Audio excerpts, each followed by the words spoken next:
Olá, eu sou o professor Fábio Vitsky, eu sou coordenador do curso de Comunicação Social aqui da Universidade Tuiuti do Paraná. E hoje é dia de falar sobre responsabilidade social. Eu faço parte do Comitê de Responsabilidade Social aqui da Universidade e a gente organizou essa conversa para tratar sobre vários assuntos importantes. E eu queria primeiro fazer a minha descrição. Sou o professor Fábio, sou um homem de 44 anos, estou vestido com a camiseta aqui da nossa campanha da responsabilidade social, com as palavras empatia, cuidado, inclusão, respeito e equidade, que é as palavras que representam a nossa campanha de responsabilidade, aqui na Universidade Tuiuti. E hoje nós contamos com a presença da Adriana Bezerra, que é minha colega no Comitê de Responsabilidade Social, vai conduzir a conversa junto comigo hoje. A Edilane e a professora Osana, a Edilane que é formada em Psicologia aqui pela Tuiuti e a professora Osana do curso de Enfermagem, tá? Vou passar a palavra agora para a nossa colega e também do comitê, a Adriana. Então, sou a Adriana Bezerra, sou uma mulher com deficiência, tenho sequelas de uma paralisia cerebral no nascimento, a dicção, a deficiência na dicção e no controle motor.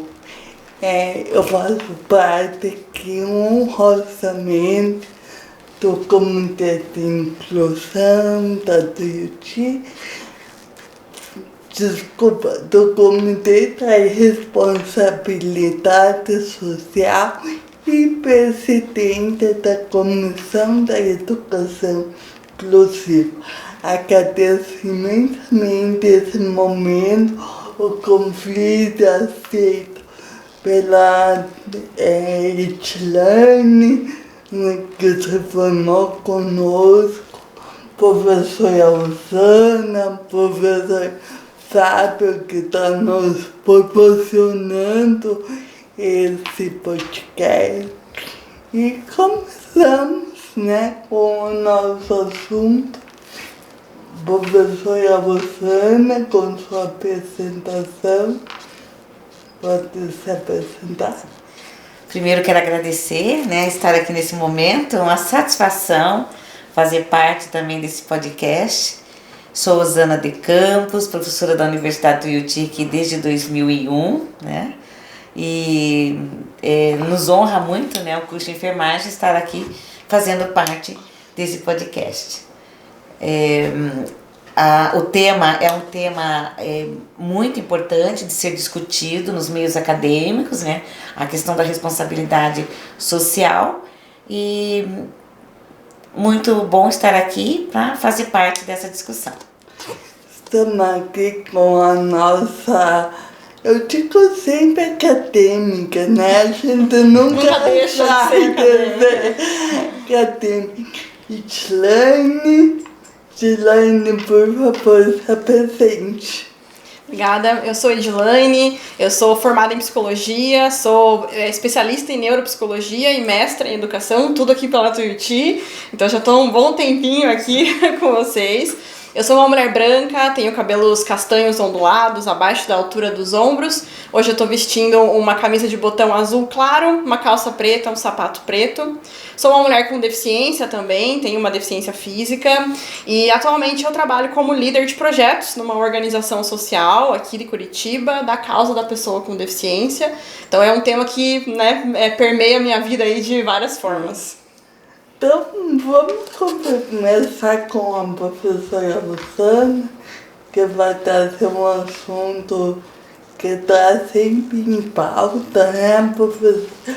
A vacinação, a importância, principalmente da poliomielite, que a nossa nação já teve a erradicação dessa doença e acho que está voltando. Como que é isso? Bem, então o tema que foi proposto para a gente estar falando aqui é sobre a vacinação, a importância da vacinação, Isso entra bem dentro da nossa responsabilidade social e especificamente da poliomielite.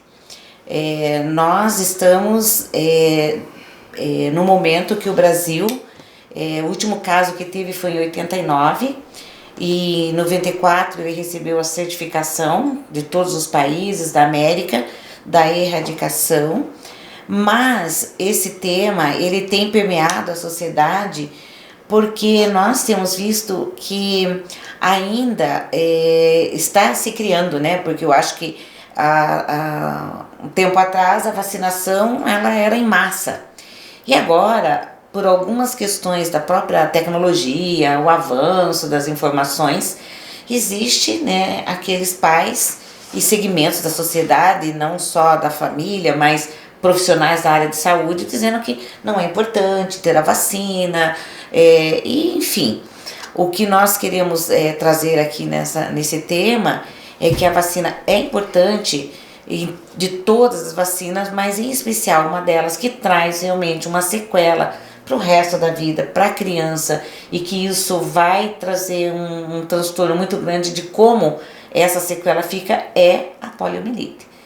Então, acho que é interessante, né, colocar alguns dados aqui, que o Brasil ele está, sim, dentro dessa cobertura, mas que nós temos hoje enfrentado algumas discussões na sociedade, porque a gota, né, o Zé Gotinha, a oral, ela está deixando de existir. E em Curitiba, particularmente, segunda-feira foi retirada todas as gotas. Vai ficar só a intramuscular. E com isso, o que ocorre? As pessoas estão revendo essa questão de por que não ter mais a gota. Acontece que a vacina oral, ela é do vírus atenuado. E esta nova vacina, ela é do vírus... fugi um pouquinho aqui, mas já lembro. Enfim, ela é muito mais eficaz. A eficácia dela é para não ter a reincidência. Então, o que nós temos que ter aqui como responsabilidade social em todas as áreas do curso, em todos os cursos, em todos os segmentos, é dizer que na academia, na universidade, nós temos que falar que a vacina é importante. Professora, eu vou fazer uma pergunta agora como profissional de comunicação, que eu sou publicitário. Antes parecia que era mais fácil comunicar uma campanha de vacinação quando a gente tinha um personagem, inclusive, né, o Zé Gotinha, que ele trazia toda essa parte mais bucólica, né, e a comunicação ficava muito mais fácil, principalmente para o público infantil, né, que se motivava a participar, os pais também. E agora, professor, como trabalhar, né, que elemento trazer, né, para a comunicação, que elemento trazer para essa persuasão num processo tão importante, né? O Zé Gotinha não saiu do cenário. Ah, olha só, isso é importante. O Zé Gotinha, ele é um ícone nacional. Ele vai continuar porque ele representa a questão da importância da imunização. Então, o Zé Gotinha, ele vai continuar, ele não saiu. Então, a importância é que determinadas questões que nós já temos na sociedade, ele não pode sair. Então, o que o Zé Gotinha representa? Ele representa a saúde, ele representa o bem-estar, ele vai representar todas aquelas questões que a criança vai olhar e vai ver. Então, ele vai continuar. Ah, que legal. Não sai de circulação, não é por conta das gotas da poliomielite, mas sim porque ele já é um ícone, né, nacional. E, professora, uma dúvida também minha. Será que com a erradicação da poliomielite, que antigamente talvez toda a família tinha uma pessoa com polio, então é uma coisa possível, as sequelas daquele tio, daquele pai, daquele irmão. Com a erradicação, ninguém mais vê essa sequela. Será que isso afasta um pouco a população de ir vacinar seu filho? Sim, então, na realidade, quando a questão de a década de 70 até na década de 80, nós tivemos o último caso em 89 no Brasil. Então, se a gente olhar dentro de um espaço, né, não, são 40 e poucos anos, né, que nós não temos. Mas nós temos que pensar que ainda nós vivemos num país que não tem totalmente saneamento, né? Nós vivemos ainda com pessoas, né, que vivem em condições desfavoráveis sociais. Então, a vacina fez muito bem para isso, porque as formas de adquirir são essas condições que nós temos, né? São falta de saneamento, a contaminação orofecal, né, a transmissão. Então, o que eu vejo, se não tivesse essas campanhas, nós teríamos muito mais pessoas, né, adquirindo a doença e muitas sequelas, né? Então, a sequela, ela pega a parte motora, né, tanto a parte muscular, pode pegar fala. Então, para quem vive hoje no Brasil, que teve muitas coberturas da vacina, não consegue imaginar o que é ter alguém na família com uma sequela, né, de poliomielite. E talvez eu não possa imaginar como é ter uma sequela na fala, no físico, né? E infelizmente quem vai ter a sequela não é quem não quer a vacina, é quem ainda não pode falar se quer ou não, ou se quer ter uma sequela, uma deficiência futura. Sim. Bem colocado, professora, sobre essa questão mesmo. A criança, ela não tem autonomia para dizer se ela quer ou não quer. Então, são os pais que têm que decidir sobre isso. Então, acho que nós temos que trabalhar aqui com a universidade, a nossa responsabilidade social, levar a informação em todos os canais, e hoje, né, com essa oportunidade, de realmente a importância de fazer a vacina, de ter a cobertura vacinal. Então, o que está sendo colocado hoje? A criança, ao entrar na idade pré-escolar, está sendo pedido a vacinação completa, porque isso tem os direitos garantidos da criança também.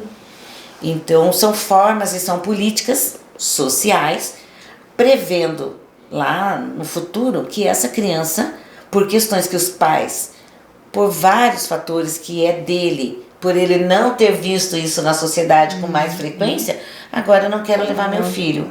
Mas é uma obrigatoriedade nossa, social, até na sua fala está ali, professor, inclusão, respeito e equidade, dar a essa criança. Então, cabe, né, aos órgãos públicos, às políticas públicas, estar amparando essa criança para que ela não sofra para o resto da vida as sequelas. Né? E, nesse sentido, o profissional de enfermagem, ele é fundamental, né?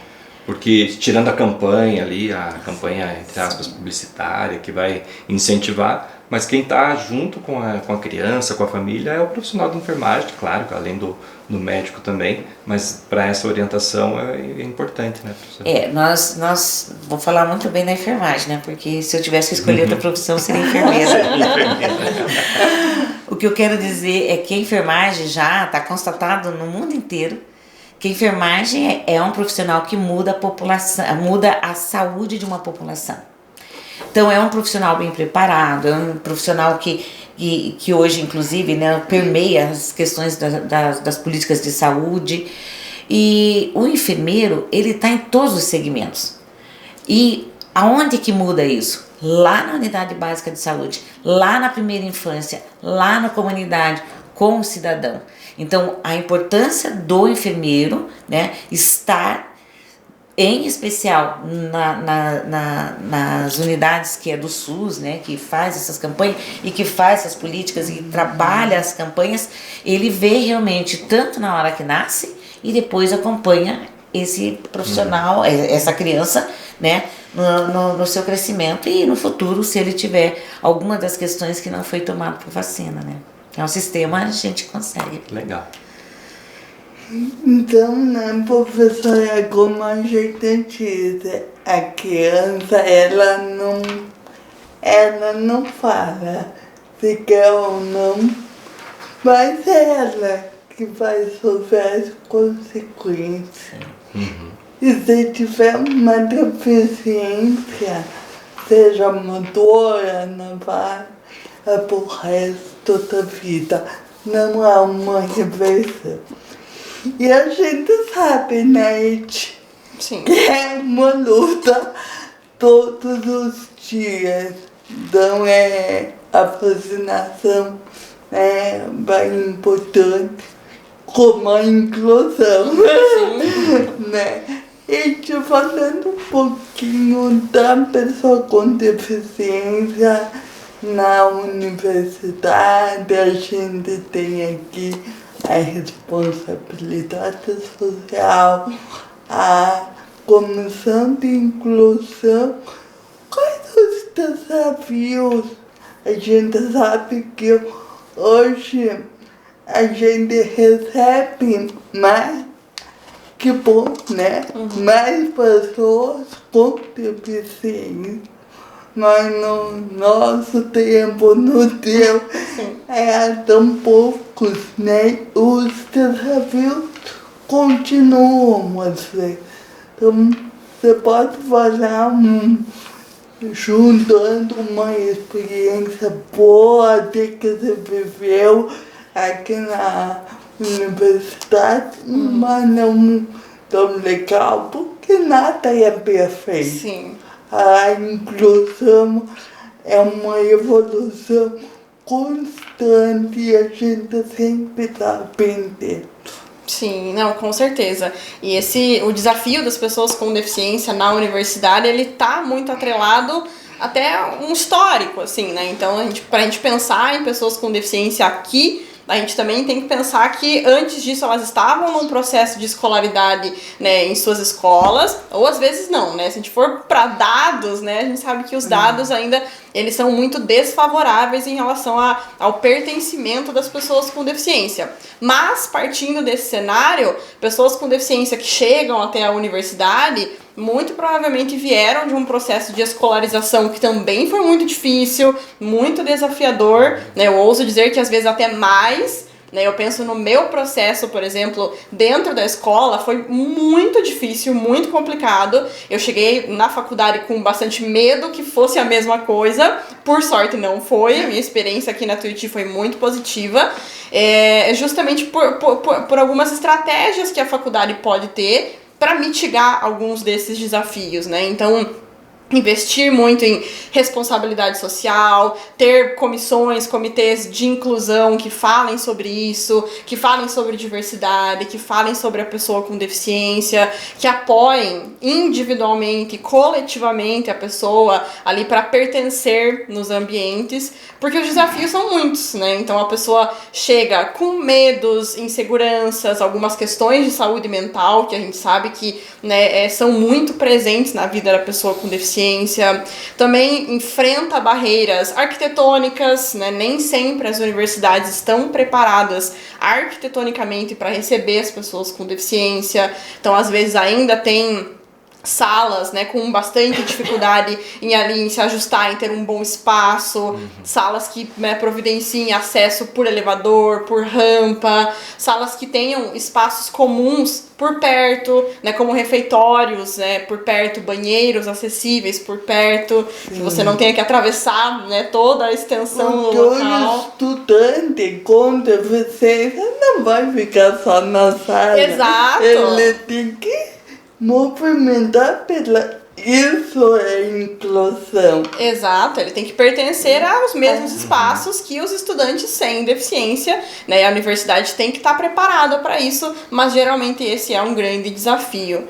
E a gente também, né, vê o desafio metodológico ainda como uma questão, né? Como adaptar metodologias, adaptar aulas, materiais fornecidos, a questão digital que hoje em dia está muito presente, né, em aulas cada vez mais, se utilizando de ferramentas digitais, computadores, etc. Como tornar o digital acessível para pessoas com deficiência também, e como preparar professores para receber diversos tipos de deficiência. deficiência.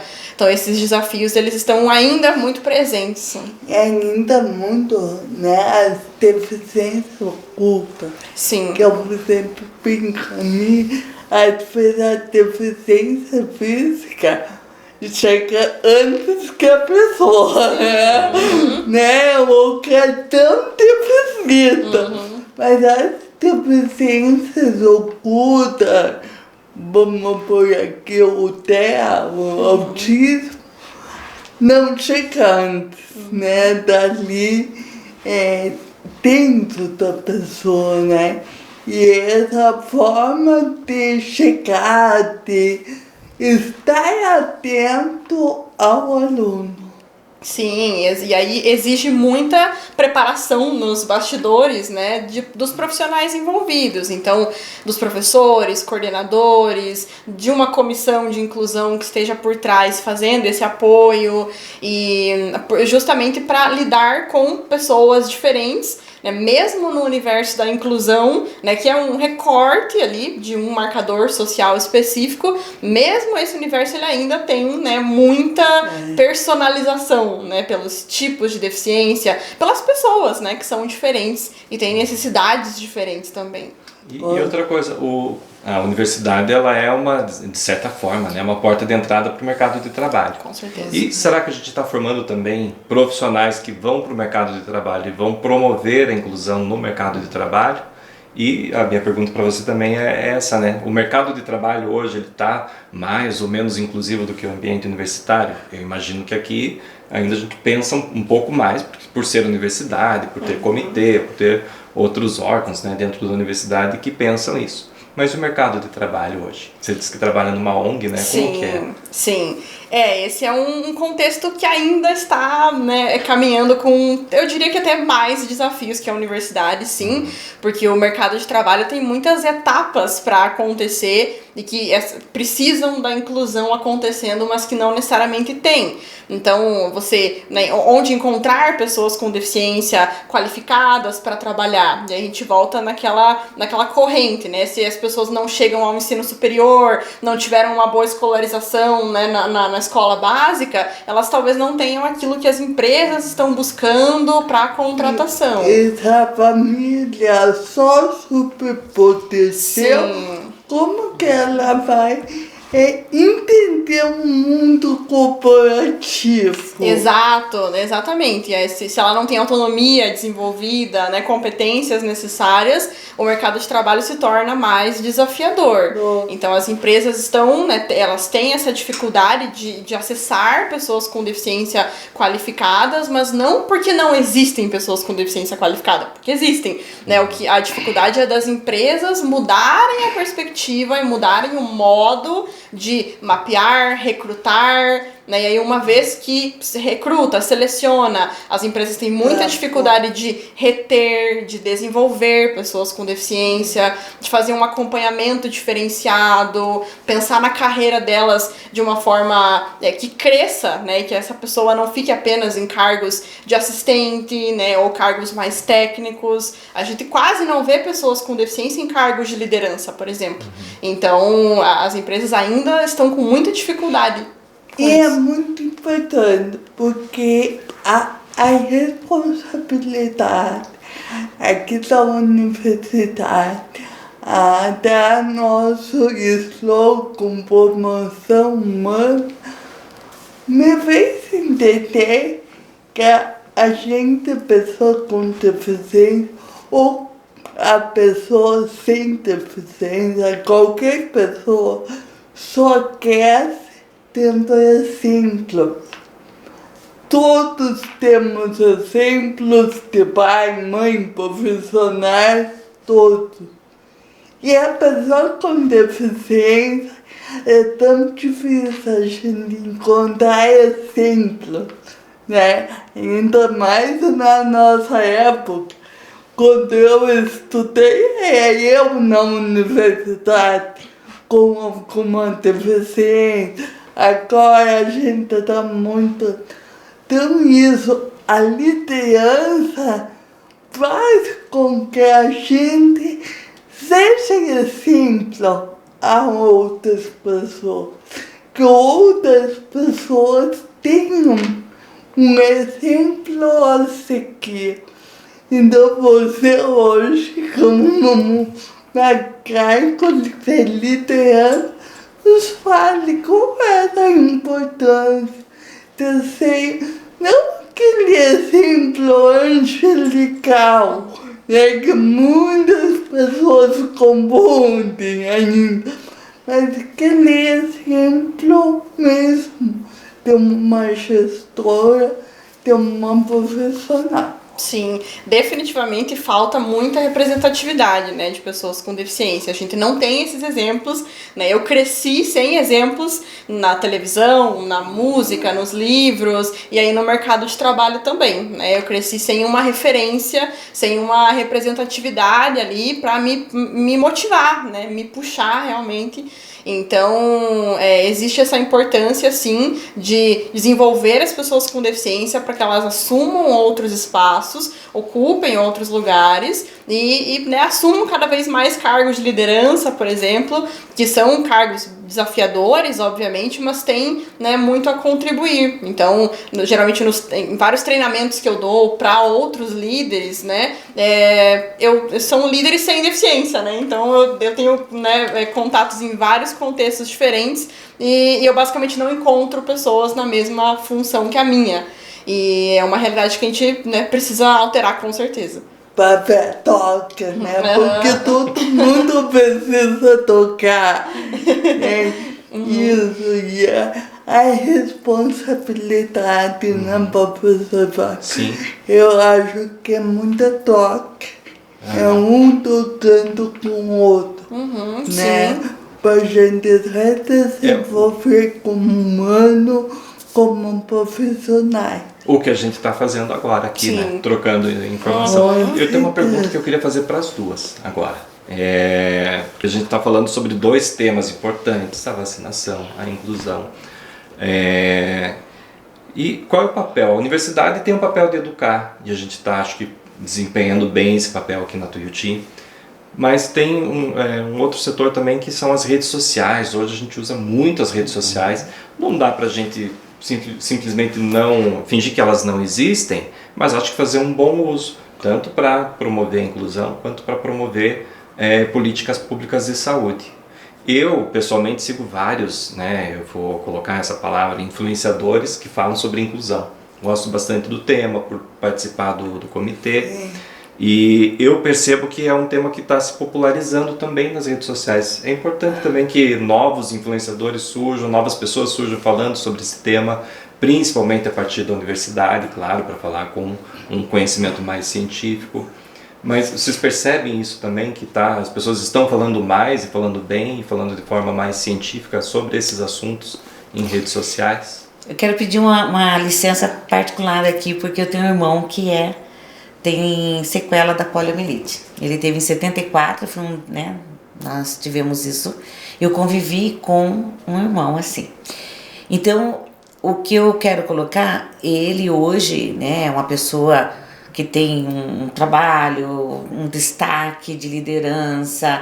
Hoje, né, é uma pessoa com bom desenvolvimento, né, profissional. E trabalhou numa empresa multinacional, inclusive, que era aqui do Brasil. Ele foi para fora do país para comandar, para fazer. O que eu quero colocar, que assim, na nossa família, e talvez já estava sendo preparado para ser enfermeira, né? Eu nunca vi problema com a gente lá de crescer com ele. Então, assim, para nós, eu sou de uma família de 10 irmãos, né? E ele foi o 8º. Então, aquilo era assim, nós éramos 7 mulheres primeiro, então todo mundo cuidava dele, então aquilo foi muito tranquilo para nós. Mas o que eu quero colocar sobre isso é que depois de muito tempo, então para nós ele era normal. Tudo era normal, brincava, se tivesse que a minha mãe bater, no sentido de corrigir ali, que né, ele já tem mais de 40 e poucos anos, né, imagina. Era igual, então, porque não via ele com problema. Que isso é uma das coisas boas quando a família não faz também, como você falou, prepara, não aninha. Então, essa é a importância da família te tratar com a sua particularidade, mas não deixar você numa redoma. Isso não aconteceu com ele, que importante é bom. Mas ele colocou dessa dificuldade que ele teve na idade escolar, que para nós em casa a gente não via, porque a gente não via ele como problema. E ele demorou muito para ele trabalhar e falar sobre isso. E agora ele está solto, ele está mais tranquilo. E isso também vem do impacto de como ele foi incluído nos meios de trabalho, social. É uma pessoa que participa da rede social, ele tem uma influência. Então, essa questão das políticas públicas, dessa discussão na rede, ele fala que para ele foi melhor.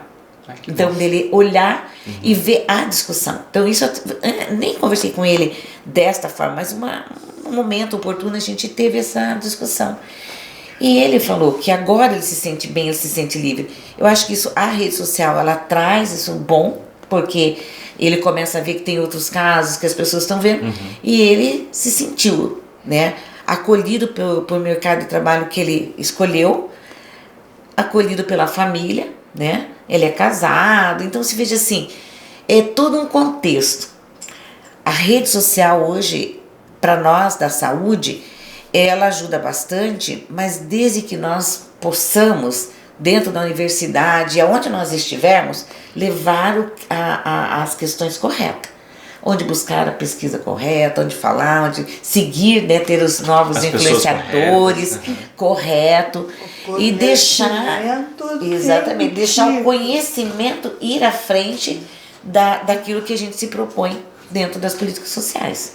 Então, acho que nesse momento, né, eu vejo, como participo de vários segmentos aí da saúde, né, já fiquei muito em unidade de saúde, tudo ia acompanhando, eu acho que a rede social ela ajuda bastante. Hoje, nós vemos, né, muitas lideranças se destacando, e crianças que hoje a gente vê que tem por outras patologias e que está aí lidando bem com isso. Então, a rede social ela veio também para mudar um pouco desses paradigmas. É o meu pensamento por algumas discussões. Acho que aí você pode até complementar na tua visão, né? Eu concordo muito com isso e acrescento que hoje nós estamos tendo a oportunidade de ver pessoas com deficiência falando, sobre deficiências, sobre inclusão, sobre diversidade, mas também falando sobre outros assuntos. Porque a gente também é outros assuntos. Então, a gente também conhece outras coisas. Sim. Exato. A gente é mulher, a gente... Isso, a gente tem, né, ou outros marcadores, ou então outras vivências, experiências, claro. outras coisas para contar, outros interesses, assuntos. Então, eu acho que isso faz muito bem e representa esse processo de evolução, né? Entender que a gente está tendo cada vez mais pessoas falando sobre esse assunto, sendo protagonistas desse assunto, mas também falando sobre outros assuntos ali, que seja o dia a dia, né? Ou algo diferenciado que pode causar esse sentimento de conforto que você mencionou, né? Do seu irmão, mas também causa essa abertura, né? De tratar realmente o assunto com cada vez mais naturalidade. Então, vejo que é esse movimento. Bom, a conversa está indo muito bem, tá boa, mas a gente tinha um momento que precisa encerrar. Eu queria agradecer imensamente a presença de vocês, a Adri, condução junto comigo aqui. Muito pior. E falar que a universidade realmente é o lugar onde a gente deve tratar, a gente não pode se furtar, tratar de todos e também de outros assuntos importantes. E eu queria deixar assim como uma palavra final, né? Se bem que essa conversa ela continua, né? Espero que essa conversa ela gere frutos e gere outros diálogos, outros debates tão importantes. Mas eu queria deixar como palavra final a nossa frase que foi escolhida para esse momento, né, que a gente fala sobre a responsabilidade social, que as pessoas continuem perpetuando. Então, a empatia, o cuidado, a inclusão, o respeito e a equidade. A equidade, que é o que a gente busca na inclusão, né, que as pessoas todas tenham, né, as mesmas possibilidades. E que, né, a partir dessa conversa, e acho que vocês com certeza a gente já tem apoio 100%, né, também outros professores e alunos ajudem a gente a perpetuar essa ideia aqui dentro da universidade e fora daqui também. Muito obrigado, gente, pela participação, pela conversa. Adri, mais uma palavra final também? Acho que isso que a gente tenha muita responsabilidade com o nosso corpo e principalmente com o corpo do outro. Isso aí. Valeu, gente. Obrigada. Muito obrigada.